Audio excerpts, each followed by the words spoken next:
This is the Horse Radio Network. This is episode 24 of the Dressage Radio Show on the Horse Radio Network, presented by Equestrian Life, exclusive coverage of the world of dressage. We would like to thank our sponsors, Equestrian Life. They can be found at equestrianlife.com, and Kentucky Performance Products. They're online at kppusa.com.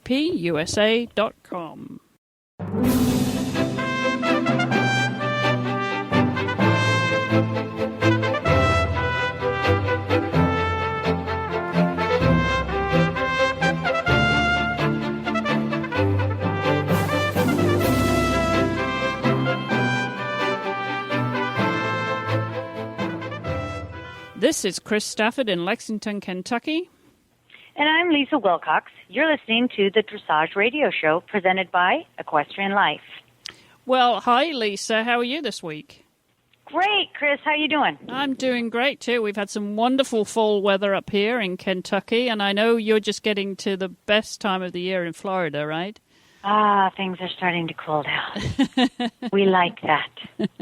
And then, of course, you have to get used to all the people migrating south to enjoy that weather, too. Waiting in restaurants. Very slow on the intercoastal. All those fun things. Traffic jams on the intercoastal. Love that. Well, we've got a great show this week, Lisa. We're going to be talking to Guenter Seidel, who I know is a great friend of yours, former teammate of yours. Love him dearly. Can't wait. Yeah, that's going to be a lot of fun. So I think we've got a big show today. But before we get to that, we want to just talk about the news of the week. And it's been a big news week, or the last 2 or 3 weeks have been quite big. We've had the Global Dressage Forum, which took place in the Netherlands a couple of weeks ago now. And that was attended by all the important people in Europe, in the dressage world, and from here, of course. And one of the big things that came out of that was that the new dressage director at the FEI, Trond Asmer, noted that there's been a 3.6% reduction in FEI registered horses in this year, as well as several show cancellations, for which he blamed the very difficult economic situation. Another point was he also stressed the fact that more intensified education and training of judges and stewards is essential. And there are a lot of things that were discussed there at the Global Forum, and we will be talking to Klaartje van Andel from Dressage Direct next week. She's going to come on and give us the full report. But the one thing we have to mention, which is causing a lot of attention right now, is the video that was recently put on YouTube of Patrick Kittle riding Scandic in the CDIW in Odense. And the Dressage Forum got underway with the FEI Sport Director David Holmes making an official statement from the FEI that they are investigating this very controversial video where Scandal is seen in the roll call position for an extended period of time and briefly has his tongue hanging limp out of his mouth, and that's caused quite a stir in the dressage community. The footage that was shot by the Danish Epona TV caused, as I say, quite a tsunami on the online social communities, and it has resulted in a petition for the abolition of the roll call and a possible white hat protest campaign at the 2010 World Equestrian Games.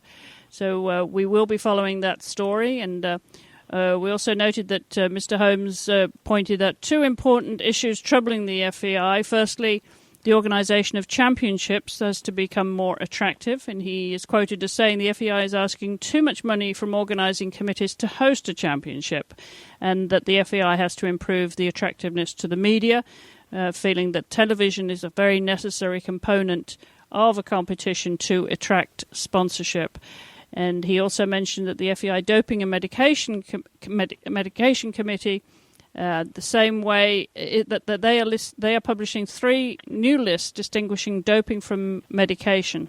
The FEI is working towards a harmonization of laboratories worldwide so that they are all testing the same way with the same level of sensitivity. And he also pointed out the need to improve stable security with installing invisible cameras. So quite a lot of things were discussed there, Lisa, at this year's Global Dressage Forum, which is becoming quite the sort of meeting, isn't it, for each year for a whole range of topics? Absolutely. Unfortunately, this year a little bit. It's a sad situation, obviously, with this roll curl. But I think in general we get a lot of very intelligent people together and are able to change our sport and improve on this sport. And like they're saying, we have to maintain something that is going to invite our audiences or make us attractive to audiences. And I think that it's important to maintain a level. And I think with groups like this getting together, we are hopefully in a direction where we can keep things like this from happening in the future. Absolutely. Well, all very important points. And as we know, we've got a new director of dressage there at the FEI, and we've got a lot of willing, and invested interests right across the sport to improve every aspect of the sport for the sake of the horses' welfare. So we will keep you posted. As I said, we will have a full report from Klaatje van Andel of Dressage Direct in next week's show. And in the meantime, in Lyon, France, the second World Cup qualifier of the Western European League, Ankie van Grunsven won that. That was her second winner in a row. She won on Salinario with an 82%. And followed closely behind her was Monica Teodorescu with Whisper. She scored a 76.45.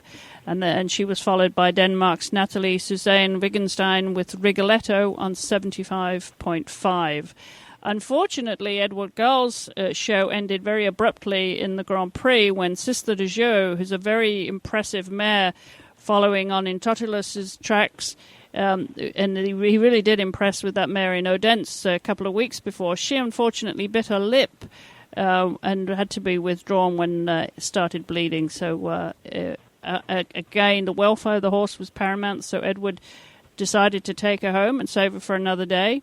But that would have been quite a tough competition, Lisa. We know watching the Dutch now, you've got Ankie trying, obviously, with all guns blazing to try and maintain her authority in Holland. But she's got a lot of tough competition now, hasn't she, with Edward? Well, look at Edward, not just one, but two. Yes. And and Hans-Peter Minderhout coming with his. And my goodness. And I think it's quite a healthy situation. Very strong. When you think of the World Equestrian Games next year, what a wonderful situation they are in for team selection. Fabulous. They have so many good riders and horses right now. That's going to be a tough one for Germany. It is to swallow. I think I don't think we've ever seen Germany in such a weak position at the moment. It's tough to say who's got horses, but these guys have got 2 and 3 horses apiece almost. Between Edward Gall and Hans-Peter Minderhout, his friend, and then Cornelissen, and then we have the daughter of who rides Sunrise. What's her name again? Oh, yes, Imke Bottles. Yeah, yep. Exactly. Yeah, absolutely. So, Ankie, but you know something? I think Ankie's been wanting this competition, and since she hasn't been able to find it in other countries, she's getting this at home. Yes. She's able to compete with her own kind. That's right. So, that's right. She certainly hasn't got to go far now to keep her on her toes. Exactly. Well, speaking of the Germans, we need to mention the big news out of Germany's dressage world this week is the birth of Frederick for Isabel Werth, who she was on the show a few weeks ago. She just gave birth this past weekend to her son. Saw that. How exciting for her. Isn't that wonderful? So, Isabel, if you're listening, and we loved having you on the show, big congratulations from all of us here at the Dressage Radio Show, the birth of Frederick. Apparently he was born very healthy, 51 centimeters long, and I can't remember how many grams. Can't convert that quickly enough, but it sounded like a very healthy baby boy. That's fabulous. I bet she's going to be happy to be getting into the saddle again. Yes, absolutely. Without the bump. Yes, without the bump. All right, terrific. Well, we're going to take a short break here now, Lisa, before we get to our first guest, and we're going to hear from our sponsors, Equestrian Life. It is fantastic to have our friends at Equestrian Life as the title sponsors for the Dressage radio show. If you have not been to Equestrian Life yet, you need to go. In addition to being the official social community for the Horse Radio Network, it is one of the fastest growing horse communities on the internet. It is truly the Facebook for horse people. The goal of EquestrianLife.com is to bring equestrians together and to provide them with the breadth and depth of information and tools they need to learn and connect with other horse lovers who share the same passion. EquestrianLife.com is a fun, inviting website that strives to provide its members with a world-class experience that fosters the expression of all the ways people enjoy their horses and the people who are part of the horse world. EquestrianLife.com's social media platform provides users with cutting-edge applications and tools, such as people and horse profiles, social Q&A, status updates, messaging, photo uploading, groups, comments, blogs, expert high-definition videos, directories, birthday reminders, alerts, messaging, and on and on and on, in addition to their partnership with the Horse Radio Network. This community is designed by horse people for horse people and is filled with educational and entertaining video and audio all about our horses. Right on over to Equestrian Life today. Sign up for free and tell all of your friends. If you love horses, EquestrianLife.com is the place to be.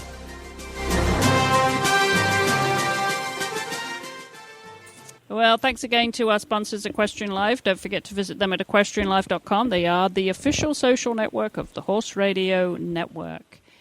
Well, Lisa, tell us who we're going to be talking to shortly. I know he's a great friend of yours, and who better to introduce him than you?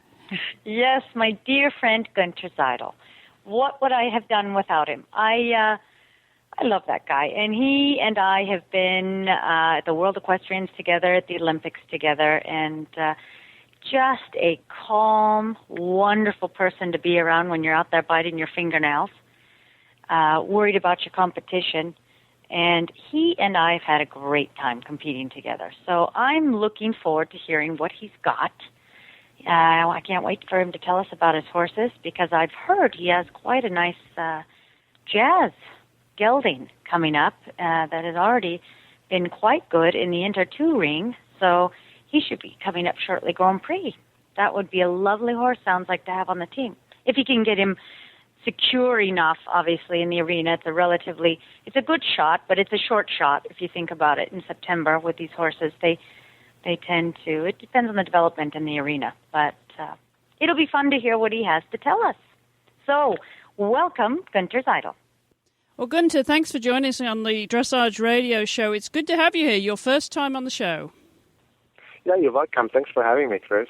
Well, you have been sort of backstage, as we say, for a while, not been on the teams, and I know a lot of our audience will be wondering what you've been up to. So tell us what horses you have and what prospects you have right now, Guenter. What's been keeping you busy?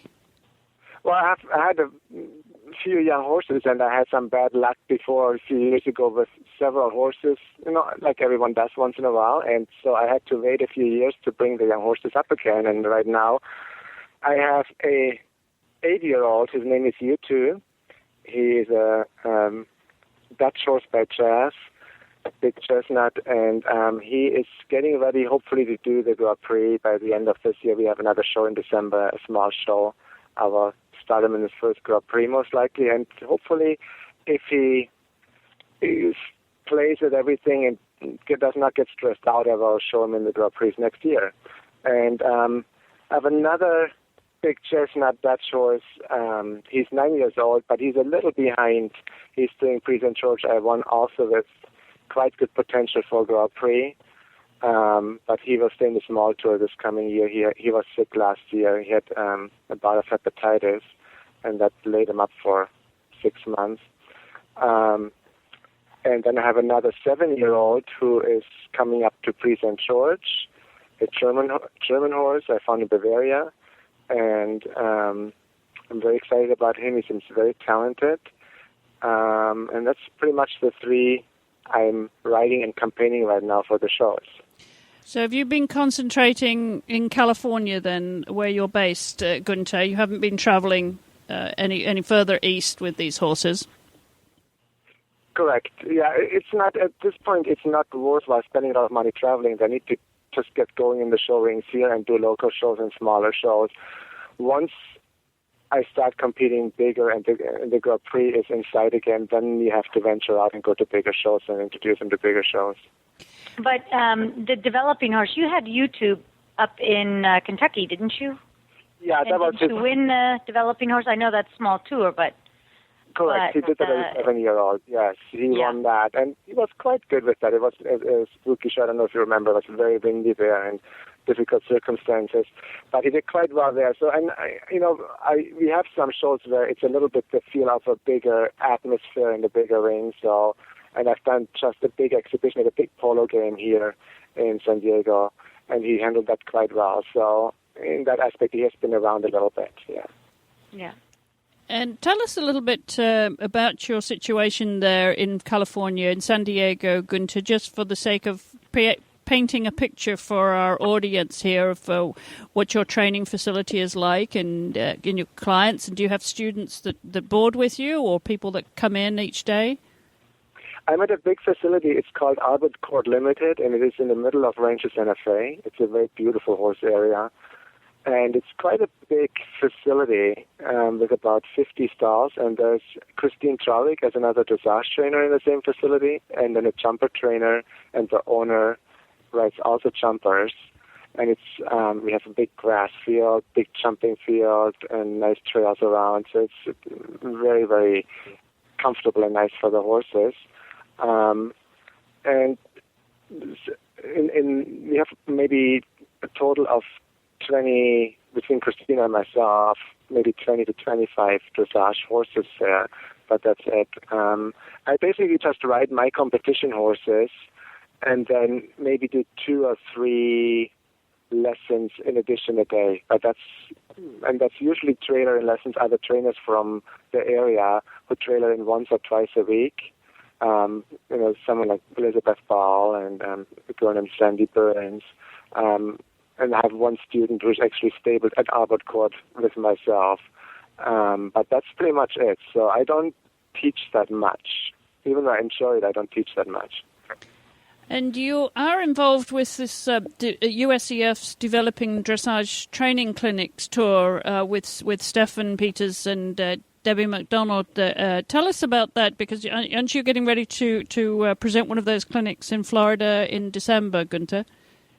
Yes, I've done it long time ago, maybe 6-7 years ago once, and then I have not given clinics since then. I don't like to travel for clinics and leave my home, basically, and my horses. But with the programs now, Annie Gribbins actually had called me and tried to set something up, so I finally gave in. And it's not that I don't enjoy it. I love doing it. It's just the traveling and being away from the horses, which I don't like. But we have, I think, three clinics scheduled, one in Florida in December, and then 2 more in California, I think in January, and I want to say March or April, the next one. So I'm really looking forward to especially seeing all the horses on the East Coast, or whoever is in Florida at that time already. And I think it'd be a lot of fun to see everyone and hopefully be able to help them. Well, this is a really good program. This obviously for people that aspire to be on the team one day, and for both you and Lisa, both of you have been on the team very successfully. It's you really can identify with these people who are trying to get that break and get on the team. Yeah, I think you absolutely can, and you know what they're going through, and you know where they need help and where they need support, and besides just the horsemanship and riding the horse, there are so many other issues, as Lisa knows too. A big part is the riding and competing, but it's the logistics about everything. And sometimes people have questions you can answer having done all of that, and be helpful in many other ways also. And in the preparation, it's correct. You don't realize how fast this time is now going to go until September. It's going to be like a flash. Yeah. So you really have to use the time wisely now, and it'll be good to get tips from Robert and Guenter. And as you say, timing, the time just flies by, Lisa, as you say, and you have to think in in those sort of 4-year cycle, in the Olympic or the WEG cycle, don't you, when you're preparing your horses?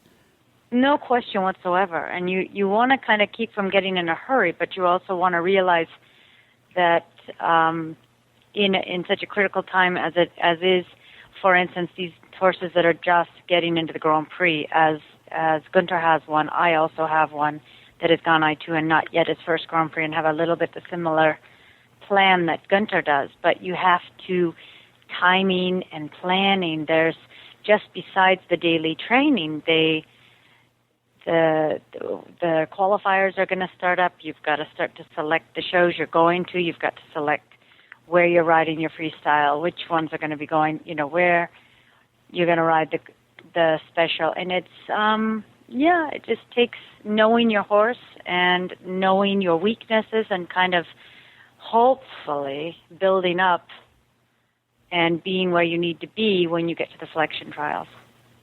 And I noticed, interestingly, with those clinics, Guenter, that you are inviting the riders to bring their trainers to those clinics. It isn't just taking those riders who have that potential and putting them in an isolated clinic situation for a concentrated period. You're inviting their own trainers to come along and be part of the process. Yeah, I don't make the rules for those clinics. The committees make the rules for those clinics. But I think it's a very good idea to have the trainers there, because when you give clinics for 2 or maybe 3 days, in this case 2 days, you give them tools to work with, but then, you need to be able to apply those tools at home when you're alone also, and that's where a trainer who helps you on the ground at home or watches you at home comes in very helpful, because we've all done those kind of things where you go to a clinic and something works great, but then you take it to extreme and one of a sudden it doesn't work anymore. So you have to really balance everything out you learn in the clinic and apply the tools which work then, but really make it work for you and your horse. So when you present these clinics, Guenter, do you just address the physical component, or do you also respond to any questions, the psychology, if you will, of advancing your career and getting on the team and getting as far as selection trials? Because that must be another component to it. And Lisa, you just mentioned that, that there's... Yeah, that all goes totally, what Lisa just mentioned, that goes hand in hand. One doesn't go without the other, because what happens when you, for example, have young horses and you say, oh, no, I want to do a selection trial, it is so easy to do just a little too much or push a little too much, like Lisa said. You have to know where your horse is still green and play around with those issues and not think, now you have to accomplish something at the show which you've never done at home. Just because you want to do a selection trial one of a sudden doesn't mean now one of a sudden it's going to work. That is not how it's going to happen. So whatever you have at home, you have to just do the same in the show ring, not think one of a sudden now it has to be 10 times better because I'm in the show. And that happens quite a bit, And there's a lot of schooling going on those first shows. It's really not about winning or scoring well. Yes, there's a degree of, yes, I hope this is a good score. But your whole, really the whole point is making a positive situation for that horse and building confidence in his first Grand Prix. Right. Because that's going to, especially the sensitive type of horses that we have these days, you do not want to get in there and put the screws into them in places especially where they're not ready. For instance, Piafs, I let those go forward. I ride them as if they were an I2. Even in the Grand Prix, the first Grand Prix, so I get 4s and 5s for the Piaf. I don't care. As long as Exactly. And that's something we have to explain to maybe younger people and say, don't go in and try to do a Piaf on the spot for an 8. Keep it comfortable for the horse. Keep it so that the horse is eager to do it and willing and comfortable and gains confidence, and go with a lower score, go maybe with a 5 and get your transitions in and out.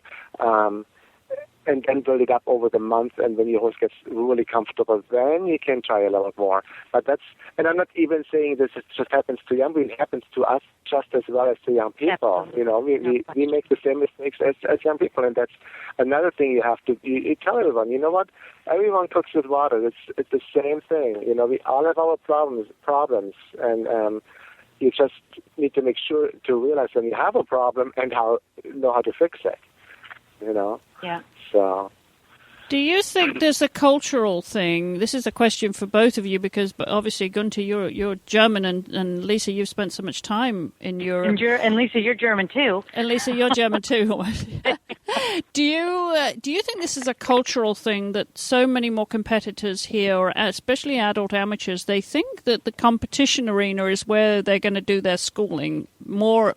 I mean, and they go to competitions as unnecessarily just to be in that frame of mind, that think they've got to be competing, and rather than establishing their level at home more, they feel they have to be at a competition. It's just a culture. Don't you think that's a mindset that's over here? I'm not sure. I mean, you see that in the amateur classes, yes, but you see it also in Germany sometimes. I think overall, in the bigger classes, you don't have that many rural amateurs competing at the level where you try out for teams. I mean, most time when people get to that level, they already have established a little bit of a system or have a little bit of a clue. I think that a little bit of a difference in Europe for me is that really 99.9% of the people come there with their trainer or their ground person they have in their corner and they work with. And here, too many people are on their own, including myself often, because we don't have someone regular with us all the time. And I'm sure Lisa can attest to that also. Yeah. I mean, you have Ernst with you all the time, and you take the But you know something. This is where then I look for that. If it's Robert in Florida or you at the selection trials, no, I know better than to try to go over there and not have eyes on the ground, and that's when I can tell you he has a beautiful facility because I got a stable there. But anyway, that's where I was like, Guenter, please, I need your help. Do you have some time? And I was very, very grateful to have his eyes on the ground. He was very helpful for me. Yeah, I do the same thing, and I'm very fortunate to have Christine here at the barn. So we help. Christine has an excellent eye, and we help each other on a daily basis. When we're right together, and when someone takes a walk break, you watch the other person and say, "Hey, this doesn't look quite right. This is great. Do a little more of this."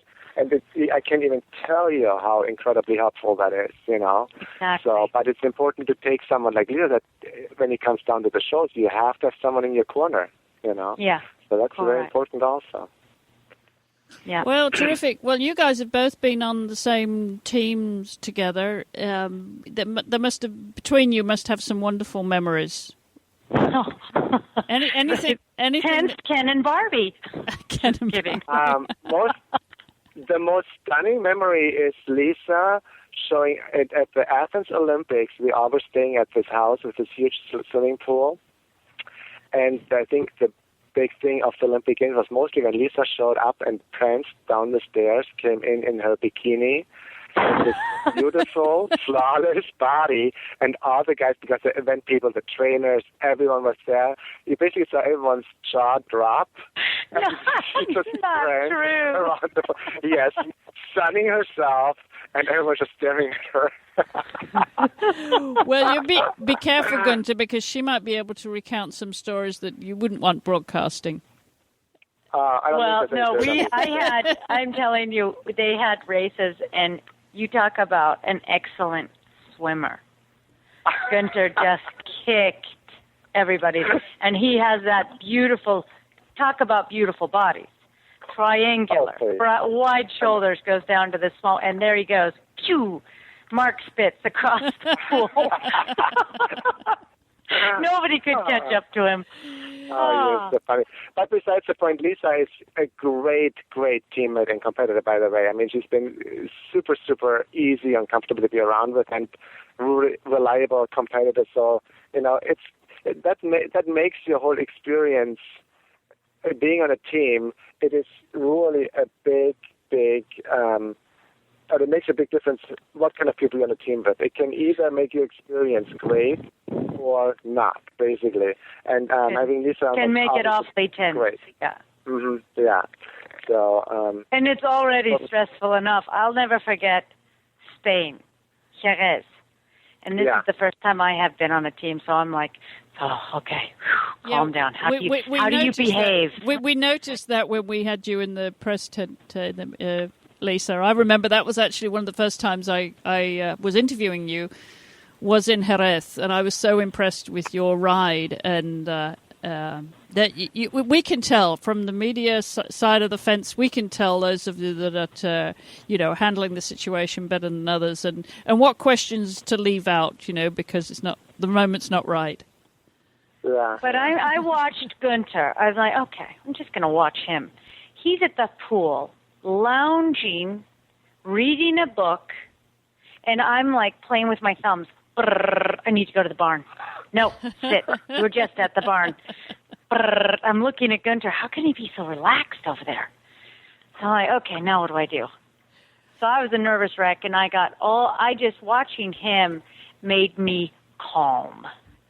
I thought, I'm just going to keep my eye on Guenter. Mr. Composed, right? Mr. Totally Composed. Mr. Composed. Lounge lizard, reading a book, cashing out, and I kept thinking I need to go back and forth to the barn 50 times just to do it.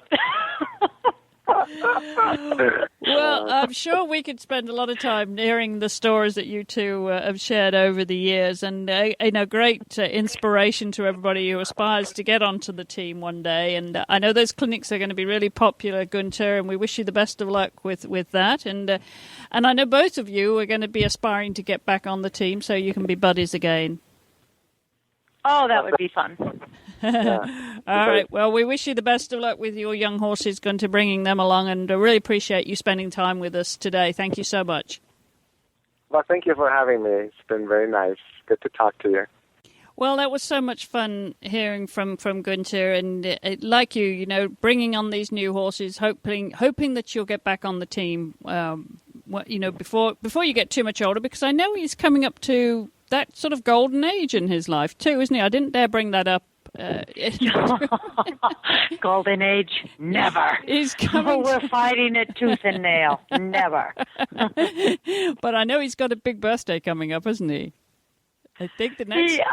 I'm sure he does, and it's going to be 40 in our minds. So. Okay, all right, we'll leave it at that. All right, exactly. Well, we're going to take another break here to hear from our sponsors, KPP, and then when we come back, we're going to hear from Lisa and her training tip of the week. Don't forget your horse this holiday season, and what is more important than your horse's health? Kentucky Performance Products offers you the quality assurance that you are looking for your horse. Each supplement is manufactured to exacting standards in certified facilities. Their ingredients are sourced from highly reputable suppliers, and their formulas are fixed to ensure consistency in each bucket. When you purchase a supplement from Kentucky Performance Products, you will see the results you expect and the quality you can count on. They guarantee it. Kentucky Performance Products has recently unveiled their newest product called Contribute. Unlike other omega-3 supplements, Contribute contains both plant and marine sources of omega-3 fatty acids. Omega-3 fatty acids support virtually every system in the horse's body, including the immune system, reproductive system, nervous system, bone development, and the cardiovascular system. Contribute offers horse owners, breeders, and trainers an affordable way to provide beneficial omega-3 fatty acids. It is recommended for young horses, horses in training, stallions, broodmares, and seniors. Learn more about Contribute and all the products at kppusa.com. That's Kentucky Performance Products at kppusa.com. Well, thanks again to our sponsors, KPP USA. Don't forget to visit them at kppusa.com. Well, Lisa, what have you got in store for us for a training tip this week? I have a great, and when we get busy with competitions coming up, we kind of get in a hurry with our work, and the need to be warming our horses up and very well cooling our horses down. I think that it takes joints quite a bit of time to build all that synovial fluid that lubricates them through walking and trotting and cantering. And so my tip of the week would be really pay attention to your warm-ups before you get busy. Give your horses a good 10, 15 minutes of walk before you get to trotting. Really appreciate the size of your horses, the function of tendons and joints and ligaments, and how that all works together and blood flows through to give it more elasticity. So take your time warming up. I warm my horses up within the length of the neck, long and low, nice elastic bending, big circles, starting out on big circles, and then slowly spiraling down. And just as that's important warming up, when you're done with all your hard work and your collection work and your movement, it's just as important to take that time to stretch those muscles back out and have them cool down properly. You don't want them to cool down in a knot. And these types of movements that we're asking them to do, they need a lot of positive tension in those muscles to carry themselves. And now we have to do like a gymnast and stretch out after all these back handsprings we've been doing. So my tip to you would be to take your time in your warm-up, take your time in your cooling out, and you're going to have a friend for life. Great tip. Really good advice, because, if we as athletes, if we do any exercise, Lisa, we always make sure we warm up, or should do, warm up the body and warm up the muscles, get everything flowing, and cooling down, because that's when injuries occur, isn't it, when you don't do those properly? Absolutely. That is where you get tying up of muscles. You get a lot of lactic acid buildup. Yes. That isn't necessary. And I think a lot of injuries occur just simply because we didn't take the time.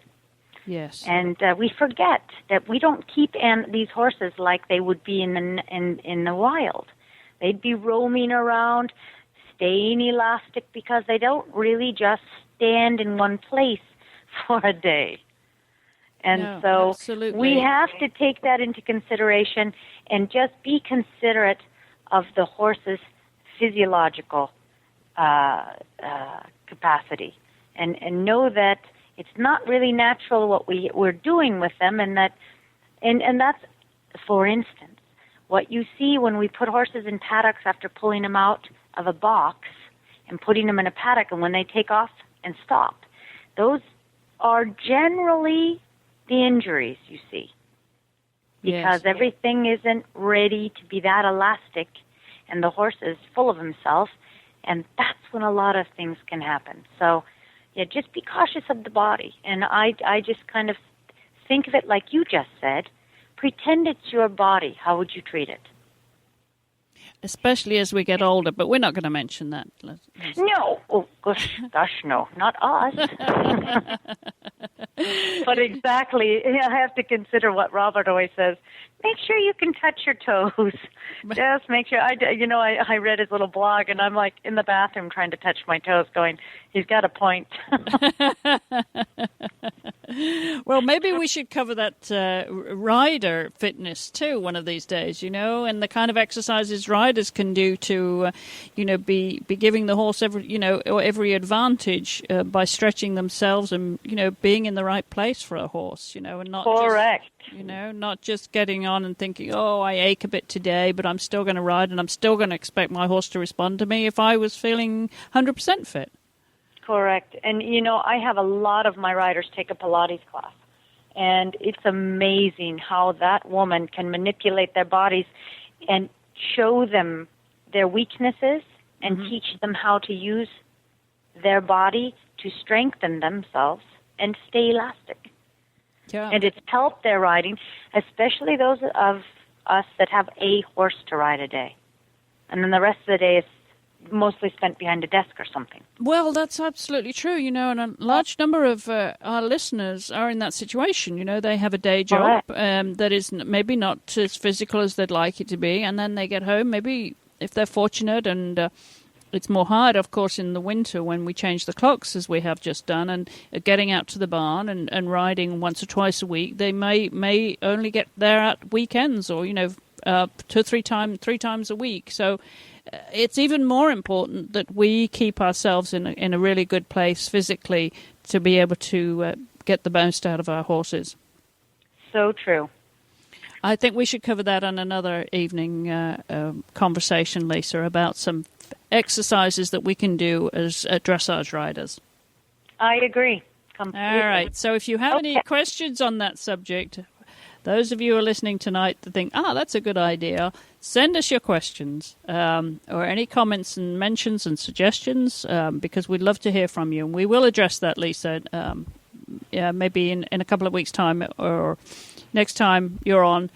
I think we'll take up that subject. Okay, great. Terrific. All right. So that about wraps it up for us this week, Lisa. But I think you've got a few show notes to remind our listeners about. I sure do. You can follow our show notes at www.dressageradio.com.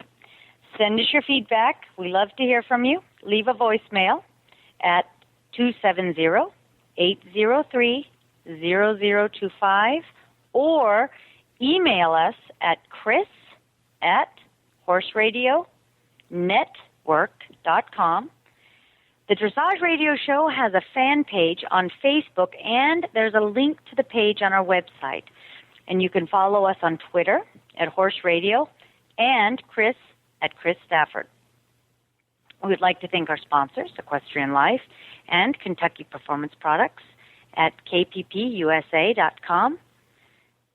Well, thank you, Lisa. Just to remind everybody, we always want to hear from you. So if you have any questions for Lisa, just send me an email. As Lisa pointed out, you can send those emails to chris@horseradionetwork.com, and I'll be sure to share those with Lisa if you have any questions for her and any suggestions for training tips, anything you'd like to hear about on the show. I'm sure she'd be delighted to respond. And don't forget, I'm big into Twittering these days. I definitely tweet and Twitter. We have to get you into that, Lisa. No kidding. I hear it's contagious. It is contagious once you start, and it's a great way to just in a snapshot. And we always we just give a snapshot of when the show's going to be posted. So if you follow us on Twitter, you can follow Horse Radio. You can follow me at Chris E. Stafford. Don't forget to put the E in the middle of Chris E. Stafford. We're both on Twitter, and we tell you when the shows are going to be posted and who's coming up as guests on the show. So it's a great way to keep a track of the Horse Radio Network generally. And in the meantime, I'm going to help Lisa get onto Twitter so she can tweet herself away there. Lisa will be evolving. Yeah, absolutely. We'll get her into the social media network after all. All right, Lisa. Well, thanks so much for joining us this week. It's been a lot of fun, and I hope you've enjoyed it too, and talking to your old friend Guenter. As usual, I had a wonderful time. Terrific. Thanks for listening, and enjoy your riding.